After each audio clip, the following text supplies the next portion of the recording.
Nanindigan ang Senado sa desisyon nitong ipatupad ang contempt order laban kay Kontraktor Pacifico, Curly Discaya, at iginiit na ginawa ito ayon sa kanilang konstitusyonal na kapangyarihan.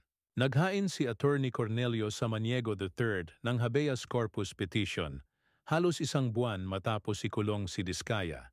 Kumpirmado ng tanggapan ni Senate President Vicente Tito Soto na natanggap ng Senado ang naturang petisyon. Sa pagdinig sa Pasay RTC Branch 298 sa ilalim ni Judge Melvin Cedric Bugao, iniutos ng korte na manatili si Discaya sa kustudiya ng Senate Sergeant at Arms. Ipinaglaban ng mga abogado ni Discaya ang legalidad ng kanyang patuloy na pagkakakulong, habang ipinagtanggol naman ito ng Senate Legal Counsel. Ayon sa Senado, lehitimo ang contempt order dahil nagsinungaling umano si Discaya tungkol sa pagkawala ng kanyang asawang si Sara sa pagdinig ng Blue Ribbon Committee ukol sa irregularidad sa flood control projects noong September 18.